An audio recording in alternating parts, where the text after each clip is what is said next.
Hi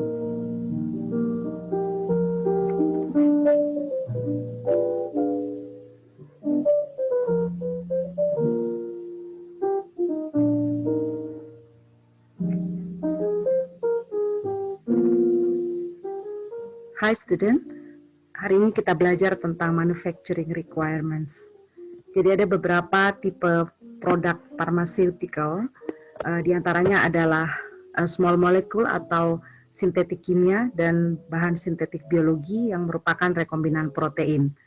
Lalu materi yang lain adalah tentang produk enteral yang diberikan melalui rute oral, kemudian produk parenteral yang diberikan melalui rute intravena. Kemudian tentu saja pharmaceutical produk lainnya adalah berbasis pada generik dan brand name, berbasis pada prescription atau pemberian resep maupun dibeli langsung melalui over the counter. Dan ada juga produk berbasis pada tipe blockbuster, di mana obat tersebut laku atau laris. Kemudian ada orphan drug karena memang hanya dibutuhkan oleh jumlah pasien yang terbatas.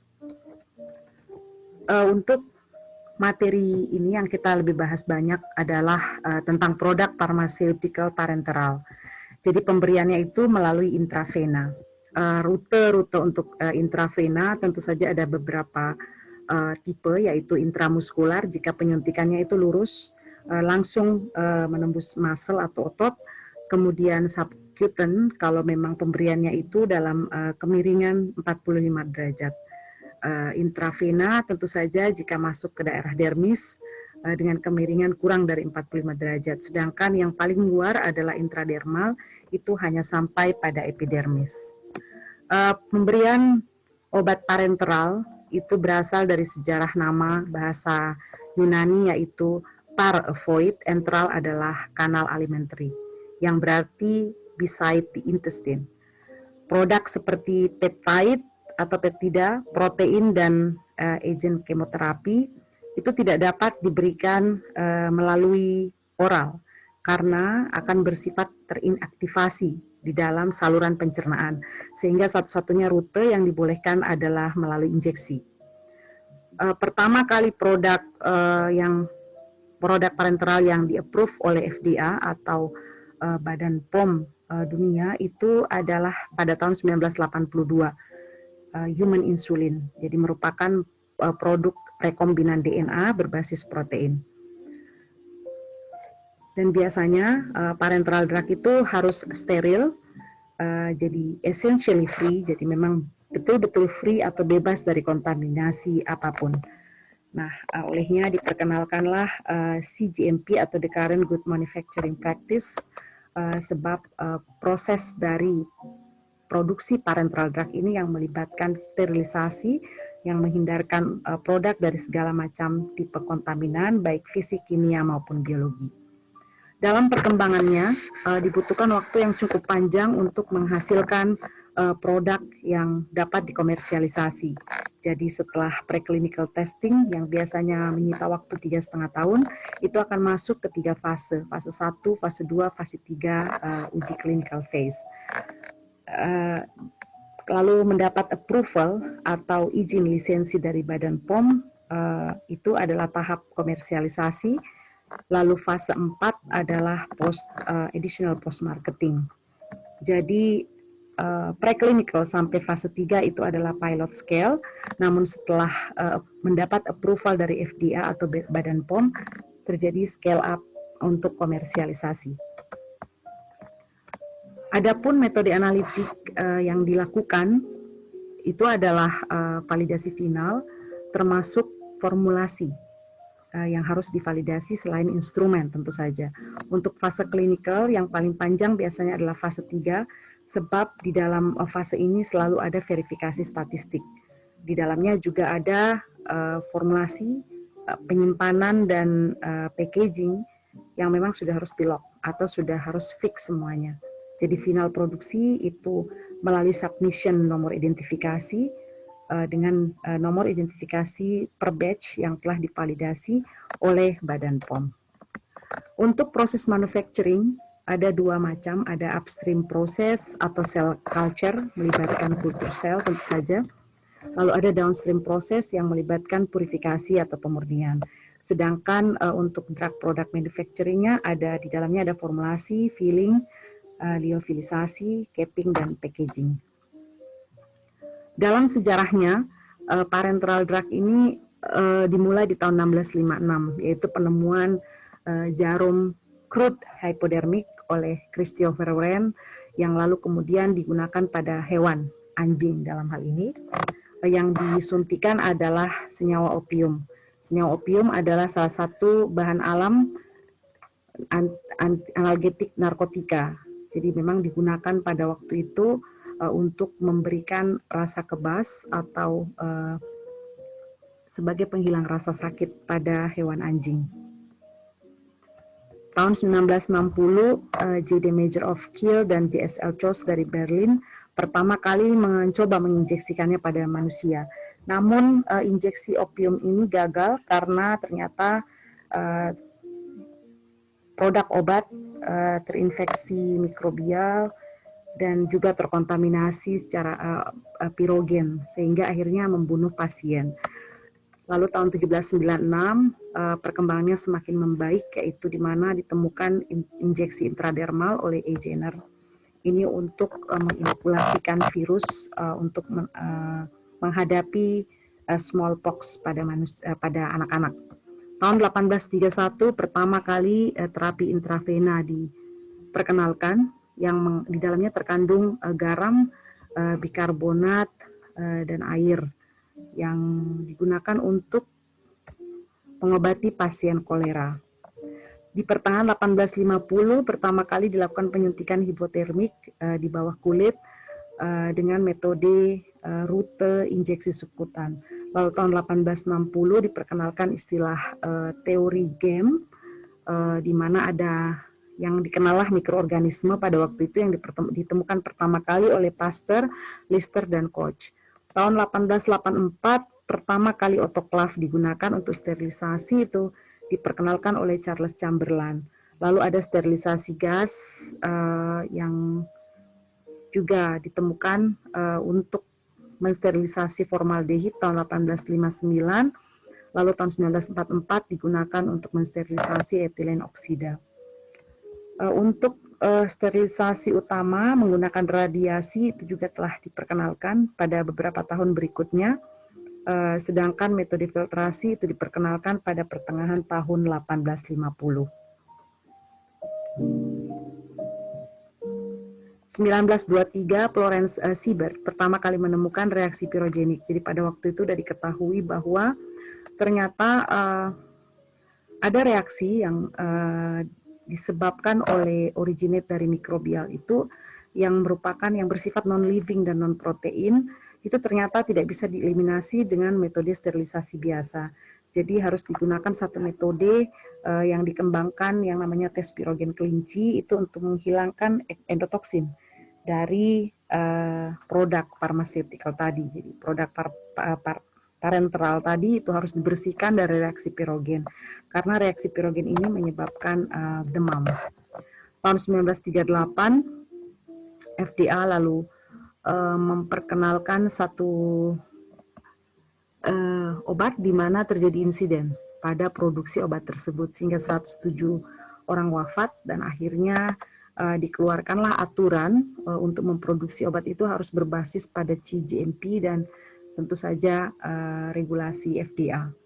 1940 penisilin mulai diperkenalkan, lalu kemudian pada Perang Dunia Kedua juga dikenal freeze drying. Lalu kita mengenal juga insiden thalidomida di Eropa yang kemudian menyebabkan bayi-bayi banyak yang lahir cacat. Olehnya tahun 1962 ini diperkenalkan satu aturan bahwa semua obat harus melalui proses safety dulu. Jadi harus diketahui betul atau ada bukti bahwa obat tersebut benar-benar efektif dan aman untuk digunakan. Jadi tidak toksik jika memang itu diberikan kepada wanita hamil, wanita menyusui, dan seterusnya.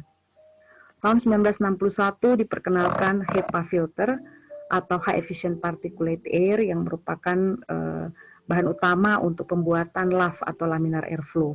Jadi di gambar ini terlihat bahwa adanya LAV ini dan adanya HEPA filter di dalam LAV itu sangat membantu para medicinal chemist dan para farmasis untuk menghasilkan produk parenteral drug yang betul-betul aman dan steril dan tentu saja dikerjakan dalam proses aseptik sehingga dapat menjamin bahwa produk tersebut dapat digunakan sesuai dengan standar.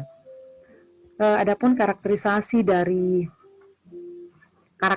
dari bentuk parenteral drug diantaranya pertama adalah safety atau aman terhindar dari faktor-faktor toksik baik zat toksiknya sendiri maupun efek samping dari zat toksik.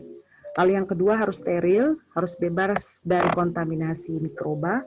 Lalu yang ketiga harus non-pirogenik, jadi bebas dari kontaminasi endotoksin karena pirogen yang ada di dalam endotoksin itu menyebabkan komplikasi dalam tubuh manusia sehingga menyebabkan manusia bisa menderita demam. Olehnya dilakukan juga tes Limulus amoebocyte lyset. Ini adalah salah satu tes untuk mendeteksi adanya bakteri endotoksin di dalam semua produk parenteral drug. Kita harus menghindarinya sehingga dilakukan proses metode depirogenasi, termasuk di dalamnya adalah validasi cleaning, kemudian waktu dilakukannya depirogenisasi ini, tentu saja proses membersihkan. Keempat, produk harus bebas dari partikel, terutama partikel yang dapat dilihat oleh mata. Jadi diharapkan ukurannya itu tidak lebih dari 10 atau 25 mikrometer. Kelima, harus stabil secara kimia, fisika, dan mikrobial. Jadi mengeceknya itu tentu saja dengan melihat kondisi temperatur, panas, pH, kemudian kemurnian, kandungan oksigen, lalu kemudian mengecek instrumen yang digunakan, kestabilannya di dalam larutan, lalu tentu saja waktu paruh dari obat tersebut, termasuk profil farmakokinetika dari obat tersebut, sehingga kita bisa ketahui dengan jelas bahwa obat tersebut atau produk tersebut stabil di dalam tubuh manusia. Kemudian yang keenam harus kompatibel, jadi dari segi formulasi, pengemasan, dan juga campuran pelarut-pelarut lainnya. Ketujuh harus bersifat isotonik, jadi menghindari yang namanya hipotonik dan hipertonik. Jadi kalau isotonik berarti kita dapat menghindari banyak potensi-potensi yang terjadi, karena kalau hipotonik maka produk injeksi tersebut akan mudah mengalami cell burst atau menyebabkan hemolisis pada sel darah merah. Lalu kalau hipertonik maka sel itu bisa mengalami shrink atau cremation. Jadi ini yang kita hindari sehingga produk tersebut harus isotonik. Untuk produk injeksi intravena yang berjumlah besar harus menghindari rasa sakit, iritasi pada jaringan tubuh dan reaksi fisiologi. Sedangkan untuk yang jumlah volumenya kecil, maka isotonik ini bisa menghindari kerusakan yang ekstensif pada sel darah merah. Untuk tipe-tipe parenteral drug form, ada yang kurang dari 100 ml, jadi ini kita sebut small volume injectable. Ada yang lebih dari 100 ml, large volume injectable. Lalu ada juga sustained release injectable, jadi ini menggunakan rute lain selain intravena. Untuk SVIS, ini ada beberapa bentuk, ada yang bentuk larutan, ada suspensi, emulsi, dan padatan. Tentu saja contoh-contohnya bisa dilihat di gambar ini bahwa ada yang bentuk ampul, ada yang bentuk vial, lalu ada yang bentuk ampul plastik, ada yang bentuk pre-fill syringe, ada yang berbentuk needle free injection. Dan ini tentu kegunaannya sudah diketahui masing-masing. Untuk suspensi tentu saja ini adalah makro atau micro size solid atau padatan yang didispersikan dalam pelarut yang sesuai, apakah pelarut air atau pelarut minyak. Jadi ada beberapa contoh suspensi, misalnya suspensi insulin, vaksin, dan seterusnya. Untuk emulsi adalah kombinasi fase air dan kombinasi fase minyak. Ada beberapa bentuk tentu saja untuk emulsi, dan ini memang ada yang larut berupa air larut dalam minyak atau minyak larut dalam air. Untuk bentuk solid itu selalu dipreparasi dalam bentuk liofilisak. Jadi untuk menghindari kontaminan tentu saja jika mengandung air. Kemudian untuk large volume injectable, biasanya ini untuk cairan-cairan elektrolit, karbohidrat, protein, fatty emulsion, dialysis solution, and irrigating solution.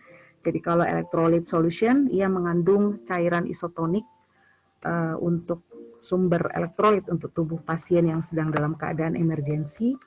Lalu untuk larutan karbohidrat itu mengandung dextrosa atau sumber gula.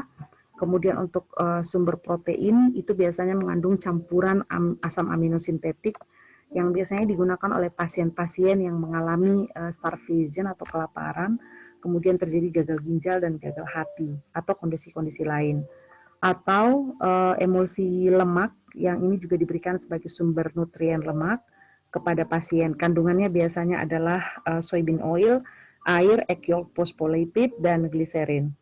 Ada juga cairan dialisis untuk menghilangkan kelebihan dari urea dan potasium dari darah, atau cairan pencuci. Ini memang sengaja dibuat untuk membersihkan atau bersifat washing solution. Kemudian untuk sustain release injectable, ini adalah dikhususkan untuk kasus-kasus pengobatan kanker atau kanker dan proses vaksinasi. Ada juga namanya polymeric implant, jadi ini adalah produk solid atau padatan yang steril yang diproses khusus karena sifatnya biodegradable, jadi mudah hancur dan mudah masuk ke dalam kulit, otomatis itu tidak akan menimbulkan kontaminasi dan seterusnya. Tapi produk ini biasanya dipakai sebagai Norplant atau birth control implant. Bentuk-bentuknya sendiri ada beberapa macam, ada microsphere, ada liposom. Jadi tentu ini adalah salah satu atau contoh-contoh dari drug delivery system yang biasanya memudahkan obat itu masuk, obat atau produk steril itu masuk ke dalam tubuh.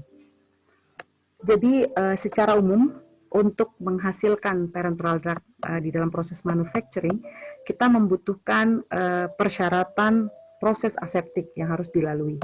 Ini untuk membuat produk itu benar-benar bersih dari kontaminasi mikroba, endotoksin, dan partikulat atau partikel-partikel yang visible atau terlihat secara kasat mata. Ini adalah facility flow yang biasanya dilakukan di industri maupun di skala komersialisasi produk. Jadi mulai dari penyediaan bahan baku, mulai dari bahan baku tersebut diterima, masuk ke gudang, lalu disimpan, itu harus dilakukan quality control. Kalau ada bahan baku yang tidak memenuhi syarat, itu harus di-reject. Kemudian yang diterima ketika masuk ke dalam penyimpanan dan proses, mulai dari penimbangan sampai dispensing atau pencampuran, lalu masuk ke in-process storage, maka itu juga harus melalui quality control. Jika terjadi produk atau hasil percampuran yang tidak memenuhi syarat, maka itu juga ditolak. Ketika masuk ke bagian pengemasan, packing dan labeling, lalu dikarantina untuk disimpan sesaat sebelum didistribusikan, itu pun harus melalui quality control. Jadi kalau tidak memenuhi syarat pada saat packing, maka produk tersebut harus di-reject atau ditolak. Dan ini pelepasannya harus melalui shipping yang terstandarisasi. Olehnya untuk memastikan bahwa produk itu telah memenuhi syarat, maka dilakukan validasi. Jadi validasi proses itu adalah integral atau bagian yang juga inti di dalam CGMP. Ada yang namanya produk untuk small size, ada yang untuk large size. Ini secara umum CGMP prinsip dan compliance. Jadi di dalamnya memang ada validasi, ada regulatory, jadi ada proses pengecekan kualitas umumnya. Ada proses batch record atau perekaman, karena ini penting untuk memastikan ada penjaminan mutu di dalam produk tersebut. Jadi batch recordnya itu harus memastikan akurasi, kelengkapan, kemudian pembuatan produk itu harus dapat diikuti karena memang memiliki SOP tertentu dan juga harus mudah direview. Jadi good documentation practice juga involve atau terlibat di dalam proses ini, di mana semua pendataan itu diikuti dengan penandatanganan oleh individu yang bertugas mengecek data entry maupun data rilis dari produk tersebut. Lalu harus disimpan dalam bentuk dokumen yang terpelihara, kemudian harus diobservasi dan dicek oleh atau diinspeksi oleh badan terkait, dan memang secara teratur dokumen itu diharapkan dapat diakses baik melalui hard copy maupun soft copy. Kemudian untuk manufacturing facility itu selalu dicek fasilitas yang terlibat. Jadi bukan hanya dalam prosesnya saja, tapi juga fasilitas atau instrumen yang digunakan. Misalnya untuk all connection atau junction di antara ruangan itu tidak boleh ada sudut 90 derajat, karena itu akan sulit untuk dibersihkan. Hal-hal lain yang dicek itu pertama clean room, jadi memang ada classified area-nya, itu sesuai standar ISO, seperti di tabel berikut. Lalu kemudian juga ada contoh-contoh gambar-gambar di mana clean room itu ada grade-nya atau ada tingkatannya tersendiri. Jadi untuk grade A misalnya itu harus ada memiliki barrier atau isolator. Sedangkan grade B dan C di dalamnya itu harus memiliki fill-in room, di mana di dalamnya ada operator. Jadi ini contoh gambar-gambar teknologi barrier atau isolator dalam clean room. Kemudian tentu saja disinfeksi itu selalu harus dilakukan karena ini sesuai standar. Jadi ada validasi untuk mengecek suplai udara, kebocoran, kemudian fasilitas-fasilitas yang memenuhi syarat. Tentu saja selain clean room yang dicek adalah air dan kualitas air dan kualitas udara. Sebab air dan udara juga merupakan sumber kontaminan. Jadi yang dicek adalah cooling water-nya, kemudian proses depirogenasi, kemudian sanitizing dan sanitasi dan disinfeksinya juga harus dicek. Di mana untuk penyediaan api atau air untuk production ya, water for injection istilahnya. Nah itu kandungan endotoksinnya tidak boleh melebihi 0,25 EU per mililiter. Nah ini adalah contoh bagaimana mempurifikasi air dan api secara standar internasional. Tentu saja di dalamnya terlibat proses distilasi. Ada proses purifikasi menggunakan metode reverse osmosis, lalu kemudian refining. Sedangkan untuk udara selalu digunakan HEPA, yaitu yang harusnya menghilangkan 99,97% partikel yang terlihat jika ukurannya lebih dari 0,3 mikrometer. Adapun kontaminasi kontrol lainnya yaitu kita ketahui bahwa sumber kontaminasi diantaranya adalah atmosfer. Nah ini harus dicek selain tadi ya, selain air, kemudian raw material atau bahan baku, tentu saja pada saat proses pengecekan packaging, lalu building, equipment, dan juga tentu saja orang-orang yang terlibat di dalam proses produksi dari parenteral drug tersebut. Nah ini misalnya pada manusia itu tentu saja menjadi sumber kontaminan juga. Ini adalah gambar kemungkinan atau peluang adanya partikel-partikel yang tidak diharapkan pada setiap gerakan manusia. Jadi dalam keadaan duduk ada yang dihasilkan, moving pun ada, bahkan sampai jalan dan bergerak lainnya. Sehingga di dalam clean room maintenance itu perlu dilakukan selalu adalah sanitasi atau proses desinfeksi.